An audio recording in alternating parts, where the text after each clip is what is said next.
capítulo 31, mis hermanos. Estoy feliz porque avanzamos. Empezamos en el capítulo 1, desde el 1, y llegar hasta el 42, pues eran 42 semanas, es casi todo un año. Pero ahí la llevamos. Bendito nuestro Señor, ahí la llevamos. ¿Listos, mis hermanos? Job, capítulo 31. Mientras que lo va buscando, vale la pena no hacer un recuento de todo, porque cada semana hacemos como un recuento, y esta vez me pareciera que hagamos pausa de eso tantito, pero sí de algunas cosas importantes.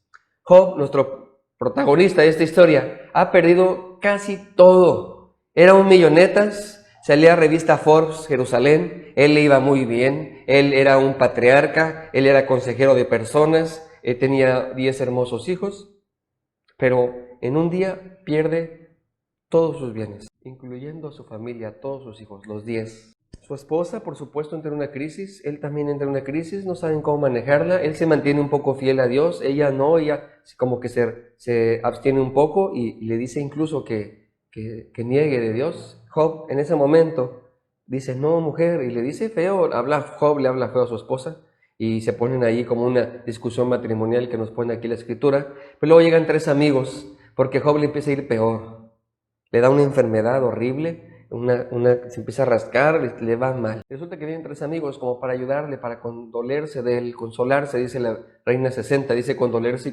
y consolarle. Pero resulta que Elifaz, Bildad y Zofar no le ayudan para nada, no sirven para nada. Nada más la cruzazulean, es decir, nada más la riegan, porque en lugar de ayudar, nada más ponen más losa sobre Job, más peso sobre Job, porque Job, a pesar de todo lo que está sintiendo, pues sentirse solo es una añadidura extra a lo que él está viviendo. Ya no solamente son los bienes materiales, ya no solamente es el duelo, ya no solamente es las emociones confundidas, sino ahora también la soledad que siente, porque a través de la gente que ama no recibe consuelo. Se siente solo, y un plus extra, su teología, su manera de ver al mundo está cambiando. Le puse por esa razón el sermón, que tengamos un propósito de año nuevo. A lo mejor ya usted ha perdido algunos, hacer ejercicio y no lo ha hecho, ¿no? O lee la Biblia y ha fracasado. Pero estamos a tiempo de corregir cosas, ¿no? Déjenme proponerles un propósito de año nuevo. Vivamos un evangelio verdadero. Y la pregunta aquí es, o más bien mi exhortación es, ¿cómo salir del engaño? No como pregunta, sino, ¿cómo salir del engaño? Hoy en día está de moda hablar de sana doctrina, lo cual me gusta mucho, porque si hay sana doctrina, hay doctrinas enfermas, doctrinas equivocadas, desviadas, les podemos decir herejías. Y me parece una buena idea. Es verdad que hay muchas herejías, ideas cerradas en las iglesias que confunden y distorsionan el verdadero y sencillo mensaje del Evangelio de nuestro Señor. El asunto es grave, y es que no es sencillo cambiar de ideas, es complicado eso. Que yo durante años haya vivido una enseñanza, me hayan adoctrinado con ciertas cosas y que alguien venga con una idea diferente, es difícil romper esa idea. Se dicen paradigmas, es complicado romper esas ideas, sobre todo cuando desde la niñez tenemos el chip de cierta idea.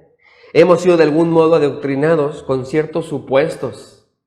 Job, justamente el texto que vamos a leer, está viviendo y platica esos supuestos, y nos los platica en este capítulo 31. Los supuestos hablan de una meritocracia, un asunto que he enseñado aquí varias veces, pero quiero antes de seguir introduciéndome, quiero leer el pasaje, Job capítulo 31. Job aquí nos va a hablar del chip que trae de teología, porque no solamente su problema es emocional, no es un problema nada más de duelo, no, su problema es ya teológico también. Él cree, de verdad cree que es bueno. Y no es mal tipo, es más, la misma Biblia nos pone en problemas teológicos, porque Dios mismo presume de él, que él es un hombre recto, justo, temeroso de Dios y apartado del mal. Eso está difícil. Y luego Job, que lo corrobora, nos lo pone más difícil. Les leo, es el libro de Job. Todo el libro de Job no es un libro tan fácil. Desde mi punto de vista es más fácil interpretar Apocalipsis que Job. Es más, tengo libros más de Apocalipsis que de Job. Pero bueno, vayamos pues al texto e intentemos interpretar lo que Dios tiene para nosotros el día de hoy. Dice así, se los leo. Hice pacto con mis ojos. ¿Cómo pues había yo de mirar a una virgen? Es una manera de decir, yo no codicio a ninguna mujer, ¿no? Es una manera de decir, yo sexualmente estoy bien. Porque qué galardón me daría de arriba Dios y qué heredad del omnipotente de las alturas. ¿No hay quebrantamiento para el impío y extrañamiento para los que hacen iniquidades? ¿No ve él mis caminos y cuenta todos mis pasos? Dice, si yo fuera esa clase de persona, de perversa sexualmente, Dios ya me hubiera juzgado. Si así fuera yo, Dios ya hubiera hecho algo, porque los que están mal les va mal, dice Job. Y si anduve con mentira, y si mi pie se apresuró a engaño, péseme Dios en balanza de justicia y conocerá mi integridad. Si mis pasos se apartaron del camino, si mi corazón se fue tras mis ojos, y si algo se pegó a mis manos, siembre yo y otro coma, y sea arrancada mi siembra. Se trata de la idea de que Job está diciendo, si yo mentí, si yo engañé, que así sea, que se me regrese, que yo trabaje y que otro se lo lleve. Que ese sea mi castigo, dice Job. Pero sigue adelante diciendo, si fue mi corazón engañado cerca de mujer, y si estuve acechando a la puerta de mi prójimo, muela para otro mi mujer, y sobre ella otros se encorven, porque es maldad e iniquidad que han de castigar los jueces. Job está diciendo, si he deseado otra mujer, si he cometido adulterio, que mi mujer haga lo mismo conmigo, que se enamore de otro. Es una manera poética de decir que se ponga a sus pies, dice aquí Job, que ella se encorve, que otros se encorguen sobre ella, es decir, que ella enamore a otros. Porque es fuego que devoraría hasta el Abadón y consumiría toda mi hacienda. O sea, si pierdo a mi esposa, dice Job, ya nada me queda. Y si hubiera tenido en poco el derecho de mi siervo y de mi sierva, cuando ellos contendían conmigo, ¿qué haría yo cuando Dios se levantase? Job tenía empleados, tenía esclavos, y dice, si yo me hubiera metido con ellos, tenía derecho porque soy el patrón, pero yo también tengo un patrón que se llama Dios, y cuando Dios se parara de la cama, cuando viniera a pedirme cuentas, cuando Él preguntara, ¿qué le respondería yo? El que en el vientre me hizo a mí, ¿no lo hizo a Él? ¿Y no nos dispuso a uno mismo en la matriz? O sea, yo soy igual que el siervo, no porque soy su patrón, lo voy a tratar mal. Ojo con eso, porque hay patrones bien mala onda, se les sube. Hay jefes que se les sube. De hecho, hay una diferenciación ahora, ¿no? Se dice en las redes sociales que no es lo mismo ser líder que jefe. Bueno, Job dice, yo lo hice bien. Y sigue adelante con su defensa, porque está en una defensa delante de Dios. Si estorbé el contentamiento de los pobres e hice desfallecer los ojos de la viuda, si comí mi bocado solo y no comió el del huérfano, porque desde mi juventud creció conmigo como un padre y desde el vientre de mi madre fue guía de la viuda.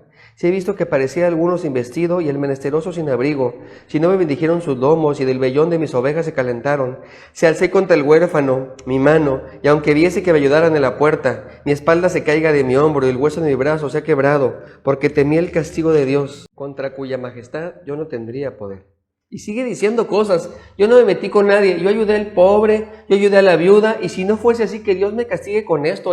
Job le dice a Dios cómo quiere recibir su castigo, cómo recibe su educación.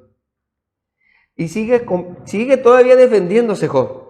Si puse en el oro de mi esperanza y dije, oro, mi confianza eres tú, si me alegré de que mis riquezas se multiplicasen y de que mi mano hallase mucho, y si he mirado al sol cuando resplandecía o a la luna cuando iba hermosa, y mi corazón se engañó en secreto, y mi boca besó mi mano, esto también sería maldad juzgada, porque habría negado al Dios soberano. Habla de idolatría y habla de la idea de seguir el materialismo. Dice Job, porque era rico, ni porque era rico me alejé de Dios, porque sí es una tentación y sí es difícil, pero Job dice ni eso, y sigue alegando con Dios y dice, si me alegré en el quebrantamiento del que me aborrecía, y me regocijé con el que le halló mal, ni aun entregué el pecado de mi lengua, pidiendo maldición para su alma. Si mis siervos no decían, ¿quién no se ha saciado de su carne?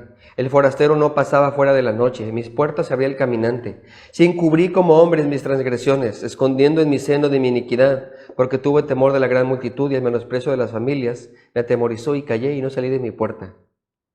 ¿Qué está diciendo ahora Job? Dice, cuando a alguien le iba mal, no me ponía yo feliz, y es más, mis pecados siempre los confesé. Dice así el texto. Y el forastero siempre le ayudé. Si encubrí como hombre mis transgresiones.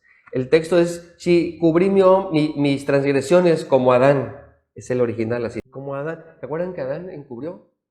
Se tapó con unas parras y se escondió de Dios. Job agarra esa misma idea y dice, si como Adán, si como el hombre, aquel primer hombre, yo hice eso, sí, por favor, castígame. Yo ayudé a todos, hasta el forastero también, y confesé mis pecados. Y callé y no salí de mi puerta, dice Job. ¿Quién me diera, quién me oyese? He aquí mi confianza es que el Omnipotente testificará por mí, aunque mi adversario me forme proceso, porque sus amigos lo estaban juzgando muy feo, y dice, Dios me va a defender, dice Job aquí.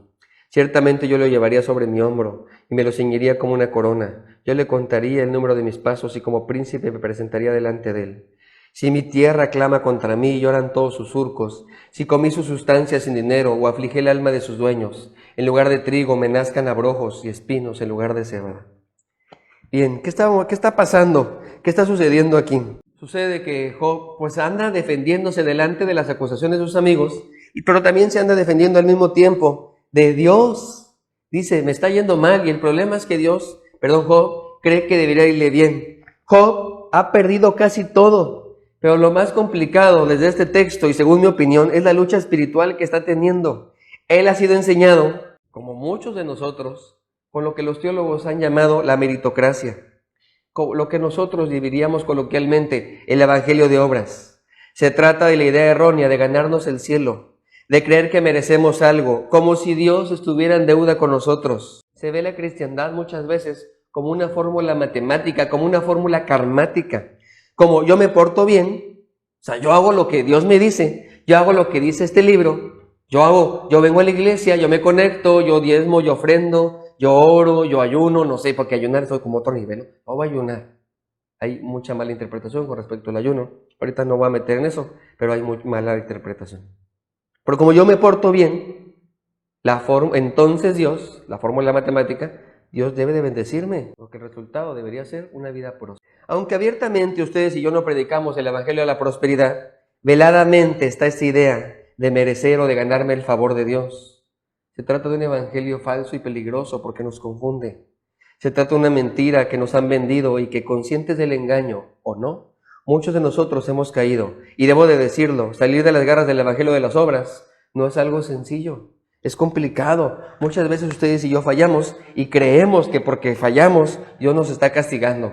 Creemos ser merecedores de ciertos castigos. Creemos ser merecedores de ciertas recompensas también y no funciona así el evangelio. Por eso quiero compartirles cómo salir del engaño. A propósito de este año, vivamos el evangelio verdadero. ¿Cómo salimos del engaño? Pues entendiendo lo que es la gracia de Dios. Job está confundido y su historia y cómo lo dice, su soliloquio que se avienta aquí, nos ayuda a entender un poco este evangelio verdadero que es de parte de Dios. ¿Cómo salir del engaño? Ahí les da 3 ideas para cómo salir del engaño. Primera, tenemos que entender que el evangelio, lo que habla este libro, el centro de este libro, se trata de Dios y no de nosotros. El protagonista de toda la vida, de todo el mundo, es Cristo Jesús y no nosotros. El evangelio verdadero se trata de Dios y no de nosotros. Job, de a de veras, el tipo está equivocado, pero a de veras, a lo mejor le pasa eso a usted. A mí a veces me pasa, debo de reconocerlo. Tenemos como cierta manía de lo mismo que le pasa a Job. Job realmente cree que merece que le vaya bien. Está así como que confundido. Si yo soy bueno, si yo soy justo, si yo soy temeroso de Dios, debería irme bien. Él cree que lo que está viviendo por causa natural de merecimiento, pues entonces es injusto. Él no. Y pone cosas, se los digo rápidamente la lista, déjenme se las esquematizo. Todo lo que él dijo, hace toda una lista de pecados que no cometió. ¿Para qué listo es él? ¿Por qué no nos dice los que sí cometió? Pero es que así somos listos, somos buenos para pelear, somos buenos para defendernos. Hace toda una lista Job de los pecados que no cometió. Habla del pecado sexual, habla de no haber hecho tratos injustos, es decir, tratos justos. Habla de que no ha cometido adulterio, habla del trato justo con sus esclavos, habla de haber ayudado a los pobres y viudas, porque en aquella época la oración, para los judíos la oración, el ayuno y las limosnas era algo muy importante. Cuidar a los pobres y a las viudas era algo muy importante, una responsabilidad del pueblo de Dios. Y Job dice, yo he hecho eso. Habla de no codiciar el oro, de no ser materialista. Yo no confío en el oro, confío en Dios. Dios me dio todas las cosas. Él habla de no ser idólatra, él habla de no alegrarse de las desgracias de sus enemigos, habla de que ayudó al forastero, habla de que cuando fallaba no se escondía, y hace referencia a Adán, que él sí se escondió y hace esas cosas. Job de veras cree que le debe de ir muy bien y que Dios le debe eso. De hecho, él espera que Dios venga en defensa y que le dé eso y más. Ahora, ¿qué sucede? ¿Qué sucede? El libro de Job, debemos de entender que no es un libro que habla acerca del sufrimiento. Lo trata, pero no es el punto principal del sufrimiento. Es más, no hay respuesta acerca del sufrimiento. Si usted trata la Biblia así, por eso no encuentra a veces respuestas. El libro de Job habla de algo más importante, de una lección que le quiere dar nuestro Señor a Job. Y por ende a nosotros también. Y la lección es muy simple, se las he dicho varias veces. Conóceme. Puede ser que seamos muy religiosos, puede ser que seamos muy buenos, puede ser que cumplamos al dedillo ciertas indicaciones, puede ser que en apariencia lo logremos, pero si estamos lejanos de Dios, nada de eso sirve. El profeta Isaías dice, ya no quiero sacrificios, estoy asqueado, ya no quiero eso, ya no quiero, pero Dios mismo lo mandó. Pero lo que importa no es eso, es la relación que tenemos con Dios. Los sacrificios fueron hechos para podernos relacionar con Dios, pero ¿de qué sirve el sacrificio sin la relación con Dios? De nada. ¿De qué sirve orar si no tuve un contacto con Dios? De nada. ¿De qué sirve leer la Biblia si lo único que lo hago es para lacerar al prójimo? De nada. ¿De qué sirve portarme bien si lo que creo es que Dios me debe cosas? De nada. Hace mucho tiempo acompañé a unos amigos míos a una junta de AA. Hay juntas de información. Cuando un grupo invita a otro grupo, se llama una junta de participación, le llaman así. Les invitan a tener una participación. Entonces fuimos nosotros. Yo no participé, yo no dije nada, yo nada más fui a acompañar a mis amigos. Y pasó un dato curioso porque hay un momento, los que han ido a Alcohólicos Anónimos, hay una tribuna. Y en la tribuna pues pasan y se desfogan, se desahogan ahí, hacen una catarsis. En Alcohólicos Anónimos se usa mucho la terapia de reflejo, los psicólogos le llaman así, es donde yo me pongo, yo hablo de lo mío y por reflejo, por proyección, cada quien se va achacando sus propios reflejos, sus propios traumas y mi vida, entender que alguien está igual de tronado o roto que yo, eso ayuda a mi vida. Bueno, eso descubre Bill W. en sus inicios con el Dr. Bob y lo traspasan a un programa de recuperación llamado Alcohólicos Anónimos, lo cual me parece que es extraordinario. Yo estoy a favor de los 12 pasos y las tradiciones, me parece un buen programa, me parece que hay que aprender de eso porque ellos mismos aprendieron de nosotros. Bien, pero fuimos, entonces hay una parte de testimonios, una parte donde la gente se desahoga. A lo mejor deberíamos tener eso aquí en la iglesia, no lo sé.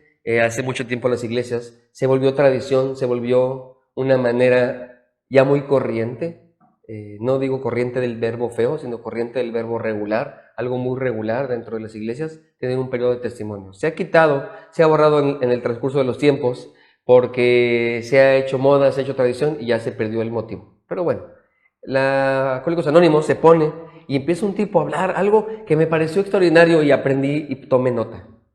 Les quiero platicar esta historia, este chisme, porque no hay un buen sermón si no tenemos chismes, si no tenemos aquí algo que compartir. Resulta que este amigo que está teniendo su testimonio, que no sé su nombre porque de eso trata Alcohólicos Anónimos, Anónimos nada más dicen su nombre de pila, pero puede ser un apodo, y dice esto: oiga, yo estoy cansado, dice él. Cada vez que salimos a cierto lugar, yo en la hora de la comida, yo siempre cargo el tanque de gas, me agarran a mí, porque de los de aquí del grupo, pues soy de los más fuertes, soy de los que hago ejercicio, y siempre me ponen a cargar el gas. Y yo soy feliz de hacerlo, no me malentiendan, dijo él. Me encanta el servicio. Parte de Alcohólicos Anónimos, en sus legados, tiene 3 legados, uno de sus legados es el servicio. Bueno, dice, yo me encanta servir, este grupo me ha dado la alegría de vivir, dice así, parte de su programa también dice eso, el 12º paso. Me parece que hay un despertar espiritual y que nos da una alegría de vivir. Bueno, él dice, he encontrado eso, me gusta a mí servir, me gusta seguir adelante, me gusta aprender y yo sirvo. Pero, ¿sabe qué me cae gordo? Dijo él enfrente de todos, que cuando yo hago mi trabajo de cargar el gas y está lejos, no me dan gracias a mí. Nadie me dice, gracias, le diste fuerzas. Y él dice, le dan gracias a Dios. Le digo, aquí está el tanque. Y me dicen, gracias a Dios. Y él enojado, de veras, dijo, no es posible. Yo sí entiendo que Dios, pero yo lo cargué. Dios no bajó a cargarlo, yo lo cargué. Y en su desahogo de aquel tipo, independientemente si esté mal o esté bien, ahorita no quiero juzgar eso, me llegó esta idea a mí, y es la misma idea que tiene Job acá. ¿Realmente Job cree que porque hizo ciertas cosas, la gente tiene que aplaudirle? Dios mismo tiene que aplaudirle, tiene que estar en paz. Hay gente incluso que llega a creer que yo porque soy pastor, soy un siervo de Dios. Dios como que tiene ciertos beneficios para mí. No. Usted no se ha enfermado de COVID, yo ya me enfermé. El pastor Gilberto, oremos mucho por él, por favor. Está enfermo ahorita mismo. Esa teología es falsa. Es una teología equivocada de obras, de meritocracia. Dios no nos debe absolutamente nada. No merecemos absolutamente nada. La vida se trata de Dios, no de nosotros. No somos egocentristas, somos cristianos. Egocentrismo. El centro es alrededor del yo. A veces se quiere ver muy freudiano, del superego, del yo. Cristocéntrico. No se trata de nosotros, se trata de Él. Sí lo he oído a Job eso. No había entendido en todos sus años de religiosidad, Job, que se trataba de Él. Sirvo para Él, vivo para Él, respiro por Él, amo por causa de Él. No tendría bienes, no tendría familia, no tendría absolutamente nada si por la gracia de Dios no me fuera dada. Salgamos del engaño. El verdadero evangelio quita al ser humano del centro, nos quita y pone a Dios en el centro diciendo, yo soy el Señor y Rey. Nuestra vida debería girar alrededor de Él, no al revés. Nosotros le debemos a Dios. Él no nos debe absolutamente nada. Quitémonos la falsa idea de la meritocracia, del evangelio por obras o evangelio de la prosperidad, como le quiera decir. Siguiente idea. Nosotros elegimos el método de enseñanza. Nosotros no elegimos el método de enseñanza. El Señor y Maestro lo elige. Le repito la enseñanza. Nosotros no elegimos el método de enseñanza. Nuestro Dios y Maestro, Él lo elige. Hace mucho tiempo, les cuento otro chisme, hace mucho tiempo Lidia y yo y Abril fuimos a Tampico. Hubo una reunión de pastores, nos fuimos a Tampico, yo no conocía Tampico, me gustó mucho. El pastor de aquella época es amigo mío actualmente y él quería que me quedara en esa iglesia, él quería que fuera para allá. Yo sí quería ir a la playa, de verdad, desde niño yo siempre quería ir a la playa y me quedó esa fijación. Yo siempre le pedí a Dios, ya Dios me lo cumplió, estoy cerca de la playa, ahora ya no voy por falta de tiempo y por COVID. Pero siempre era para mí un honor y un privilegio vivir cerca de la playa, me siento muy espiritual. Yo sé que Dios está en todos lados, pero es un sentir muy mío que estar cerca del mar, pues me siento así. Ya sé que estoy chueco, no está bien, no es sana teología, pero es un sentir humano y creo que se vale eso, ¿no? Bueno, fuimos a Tampico y Abril estaba pequeña y nos quedamos en casa de unos hermanos bien buena onda. Me caían bien todos, de buena economía, nos atendieron muy padre, todos ellos eran músicos, todos, y yo le decía, qué padre, y tuvimos buena plática, hicimos buenas migas, se dice, y nos hicimos amigos, pues, nos hicimos ahí, conocidos, y resultó que yo dije, oiga, quiero que mi hija aprenda un instrumento, y yo le dije, no, es que estoy esperando a que ella elija un instrumento, que esté un poquito más grandecita para que elija un instrumento, tenía como 2 años Abril, un año, 2, no me acuerdo, estaba pequeñita. Y la hermana me dijo una joya de esas que da Dios. La hermana me dijo así, me dijo, oiga, pastor, pero su hija está pequeñita, ¿va a elegir mal?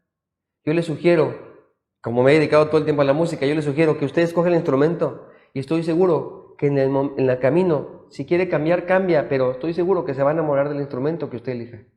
Lo importante es la música, lo importante es que ella entienda la música. Usted elige el instrumento, usted es el papá, usted es el adulto, usted es el que dice cómo deberían ser las cosas. Él es un niño, ella es una pequeñita, ella no sabe. No le deje una responsabilidad tan grande a un pequeñito. Y a mí me dio una explosión, dije, tiene razón. En la vida sucede lo mismo. Yo no soy el que tiene que poner las reglas, es Dios. Yo no le digo a Dios cómo quiero que me enseñe, Él me tiene que enseñar a mí. Job quiere decirle a Dios cómo debería ser su vida.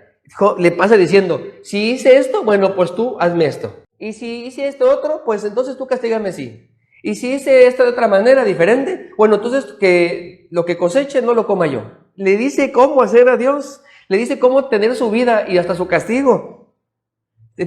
Cuando yo tenía un negocio de frutas y verduras, pues vendíamos, ¿no? Es decir, 10 pesos el tomate, 12 no sé cuál, el aguacate, ya ve que es caro, el limón, no sé cuál. Y había señoras que dicen, ¿cómo está su limón? ¿A 10 pesos? Y mi compañero decía, hay clientes que traen sus precios. De veras, había clientes que traen sus propios precios. O sea, ni preguntaban, ya sabían. Aquí tome, de veras agarraban y 3 limones, ahí le doy 5. Había gente así. En la vida hay gente así. Le quiere decir a Dios cómo traen sus precios. Le quieren decir a Dios cómo debe ser su vida y hasta sus castigos. Hay cristianos que hacen pactos con Dios. Señor, quítale la enfermedad a tal persona y a mí dámela. O, ahora sí, leo la Biblia, pero tú me vas a ayudar con este negocito. Hacemos eso. Creemos que podemos decirle al maestro cómo debe de ser la clase. Y no es así. Eso no es correcto. Nosotros no podemos hacer pactos con Dios porque no somos iguales a Él. Él nos ofreció su único pacto. Hay teólogos que dicen que Dios de pactos. Porque si la Biblia dice, y Dios hizo un pacto con este, y otro pacto, entonces hablan de Dios de pactos. Pero no es así, es el mismo pacto. Dios ha hecho solo un pacto con el hombre.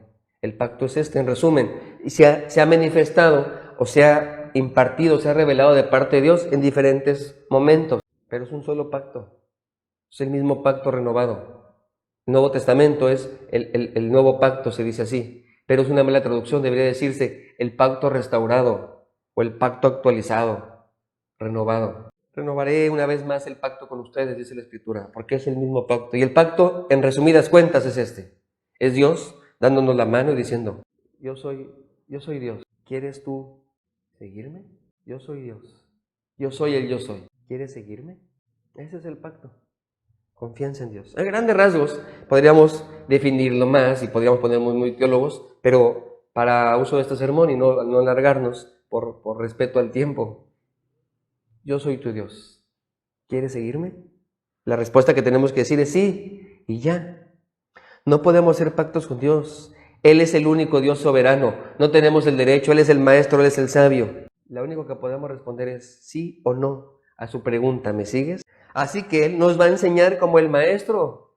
Él es el maestro de maestros y Él sabe cómo hacerlo. Nosotros lo único que tenemos que hacer es tomarnos de su mano, aceptar su llamado y seguirle. Venid y ved, le dijo a los primeros discípulos, vengan y vean. Vengan, quieren conocerme, quieren que yo sea su maestro, vengan y vean. Si Él cree que necesitamos dureza, así será, ni modo. Si en ocasiones cree que necesitamos bonanza, tiempos de tranquilidad, así será. Él es el maestro, Él nos dirá cuándo, el cómo y el por qué. Ustedes y yo no. Como Job, que trae sus precios, como Job, que trae su idea. De decir así, si me pasara esto, si yo hice esto, pues me castigas así. No funciona así la vida. Muchas veces el sufrimiento es la única manera en la que podemos aprender. A veces es así. Somos tan necios, somos tan tercos, somos tan ciegos, y me incluyo porque un montón de veces solamente a través del sufrimiento es que podemos aprender. Por eso me encanta, y perdón que lo repita cada rato, el canto de nuestro hermano Elí, el pastor Elí, allá en la Ciudad de México, en Oreb, el hijo del pastor Gilberto. Él hizo un canto que se llama Misericordias en disfraz. Me fascina, se lo recomiendo. Es más, terminando la prédica, lo voy a subir a la página. Misericordias en disfraz. Él es el maestro. Si quiere que sufra, como en el caso de Job, pues que así sea.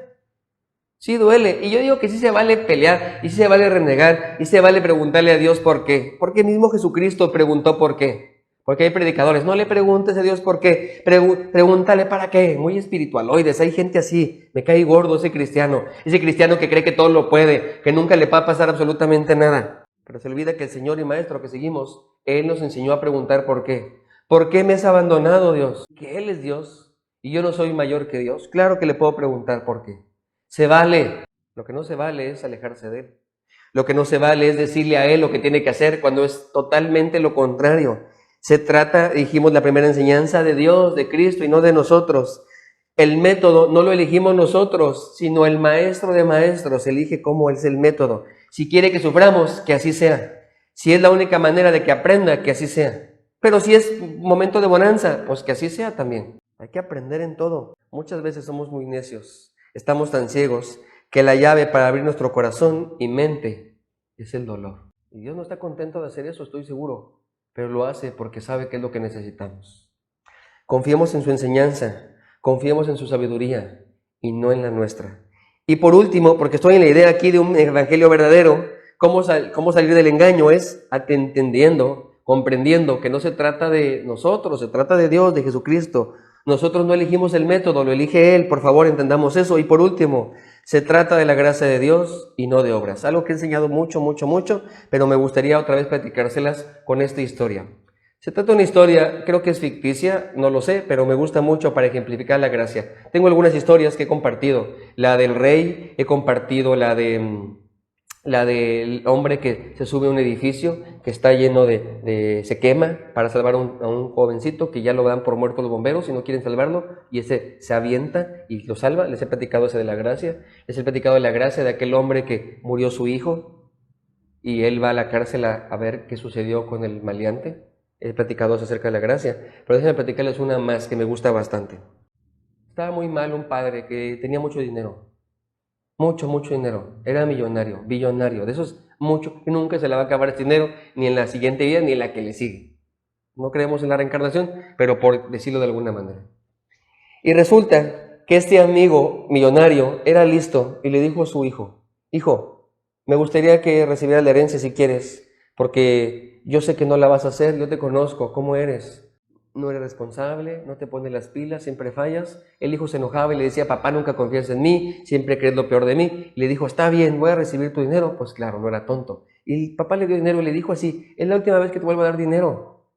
Mientras yo viva te voy a ayudar, pero por favor, cuídalo bien. Por favor, me queda poco tiempo de vida y quiero que lo administres bien. En poco tiempo, en unos meses, el papá falleció. El hijo triste, no solamente por la muerte de su papá, sino porque perdió absolutamente todo el dinero, tal y como su papá se lo había dado. Su papá le había hecho prometer lo siguiente, hijo, si fracasas, ya no voy a poder con eso. No te quiero ver sufrir, no descansaría mi alma si te veo sufrir. Así que le hizo prometer, quiero que vayas al sótano, te cuelgues sobre preparó una soga y te ahorques y te suicides, porque no vale tu vida absolutamente para nada. Aquel, en medio de drogas, en medio de alcohol, ya sin dinero, recordó el pensamiento y la promesa que le había hecho su papá. De primera instancia pensó es una locura y le dio el avión al viejo. Pero cuando lo había perdido todo, dijo, no es mala idea eso de suicidarme.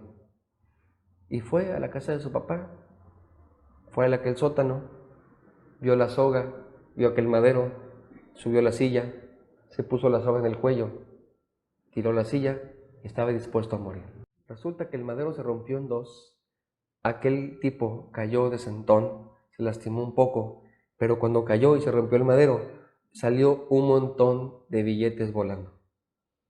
Y en medio de un montón, pero sí un montón de billetes volando que estaban adentro de ese madero hueco, que no iba a sostener el peso de nadie. Se pegó, se golpeó, y cuando dijo él una maldición, volteó al cielo y vio cayendo todo el dinero. Y en medio de todo el dinero, pero sí un bonche de dinero, de veras un bonche de dinero, millones de pesos cayendo. Y en medio del dinero cayó una carta, cayó al lado de él, la tomó, y era una carta de su papá que decía, hijo, yo te amo tal cual tú eres. Yo sabía que ibas a fracasar, pero nunca te he dejado de amar. Toma otra oportunidad, porque yo te amo como eres y no como deberías de ser. Ese es el evangelio de gracia que predicamos ustedes y yo, mis hermanos. Dios murió por nosotros. No hay nada que tengamos que hacer. No hay nada. No le podemos fallar a Dios. Perdón que se lo diga así. ¿Cómo le podemos fallar a alguien que ya sabe que vamos a fallar? ¿Se acuerdan? Lo digo a cada rato. ¿Se acuerdan? Aquí con Job. Sabemos el final. Le va bien a Job. Sabemos el final de Pedro. Es la escena muy parecida. Va Jesús con Pedro. Mi padre me ha dicho, el diablo ha hablado con mi padre. Tienen juntas todos los lunes a las 8 de la mañana. Y hablaron y se pusieron de acuerdo. El diablo ha pedido zarandearte. Y adivina qué dijo mi papá, que sí. Yo pido para que no te falte la fe, le dijo Jesús. La oración de Jesús, por cierto, fíjense, me encanta ese texto. Y luego le dice, pero cuando regreses, quiero que confirmes a tus hermanos. No le podía fallar a Jesús. Jesús sabía que iba a fallar. Pedro le dice, nunca te negaré, a donde quieras, a la cárcel, a Narnia, a la Ciudad de México, a donde quieras yo iré. Porque hay gente que tiene miedo de ir a la Ciudad de México, ¿no? A donde quiera, hasta la misma muerte, te seguiré. Y Jesús le dice, Pedro, te prometo algo, Pedro, antes de que él cante el gallo, tú ya me vas a haber negado 3 veces. Así como Paquita la del barrio. Porque Paquita, no 3 veces te engañé, así tú igualito. Dios nos ama, se trata de la gracia, no de nuestras obras. Sí fallamos y luego nos levantamos por su gracia.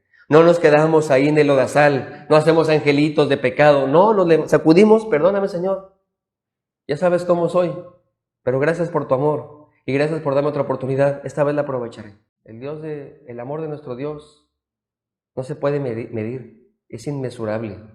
La gracia es sobreabundante, porque donde abunda el pecado, sobreabunda la gracia de Dios. ¿Qué pues de esto diremos? Dice el apóstol. ¿Pecaremos entonces? De ninguna manera. ¿Por qué no lo dice el pasaje textual de Romanos, pero dice, se sobreentiende? Porque donde abunda el pecado, sobreabunda la gracia de Dios, y donde sobreabunda la gracia de Dios, abunda la vida. En Cristo. Job está equivocado.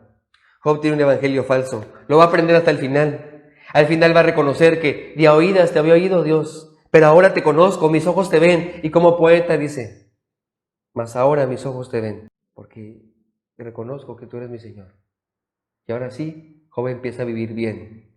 Y como una manera dramática, nos dice el texto al final del capítulo 42, y Dios recibió el doble de todo. Porque lo importante no eran los bienes, lo importante no eran sus obras, lo importante no era que todo lo que había dejado de hacer, porque hay cristianos que dejan de hacer ciertas cosas, ¿no? Y está bien, es correcto, pero no nos debe nada a Dios por dejar de hacerlo. Ya les he platicado esta historia. Mi jefa de trabajo, ya se los he dicho muchas veces, pero igual y conviene ahorita repetirla. Un día mi jefa de trabajo me encargó una cuenta de muchos millones. Maricruz era una tipa extraordinaria, muy lista. Yo la aprendí muchísimo, era llena de amor, era bien linda, la verdad, la admiro mucho y le deseo lo mejor y siempre oro por ella y su pequeña y su pareja. Y un día me dice, te voy a dar una cuenta, te voy a dar una cuenta de millones de pesos y te voy a agarrar a ti, por bueno, me agarró, quiero que tú lo hagas, y yo soy bien contestado a mis hermanos, yo no me dejo tan fácil, le dije, oye, me estás amenazando mucho, porque me dijo, ay de ti, si sale mal, y ni me digas que eres ser humano. Le dije, no te voy a decir, pero sí soy ser humano, y además tú me dices que hay de mí si si la riego, tú dices, ay de mí si la riego, y si lo hago bien, ¿qué me vas a dar? Porque si puras amenazas, y si lo hago ese día bien, ¿qué me vas a dar? Y ella bien lista me contestó, en nada, porque te pago para que lo hagas bien, ¿no? No te pago para que lo hagas a medias. Y sabes, tenga razón. Ahora, ¿qué tiene que ver con esto? Las enseñanzas de Dios son para nosotros, no es para Él. O sea, si lo hago Dios, ¿qué me vas a dar? Pues nada. El hacerlo es la bendición, ¿no te das cuenta? Seguir mi reino y su justicia es la añadidura. Nada más que no te das cuenta. Todo lo demás se acomoda. Todo lo demás empieza a tener propósito, todo lo demás se ilumina, todo lo demás tiene razón de ser. El evangelio de las obras es un engaño. Pongámonos como propósito vivir el evangelio verdadero. ¿Cómo salir del engaño? Pues entendiendo que Cristo es el centro y no nosotros. Se trata de Dios y nunca de nosotros. Nosotros no elegimos el método de enseñanza. Otorguémoselo a Dios y Maestro de maestros. Él lo elige. Y se trata de la gracia, no de obras. No es por nuestra linda carita, no es por nuestra linda sonrisa, son las obras de Dios, no tenemos que hacer absolutamente nada. Él pone el impulso, Él pone la gracia, Él pone el amor, Él pone los medios, Él pone todo. Porque para Él y por Él vivimos. Porque por eso somos más que vencedores.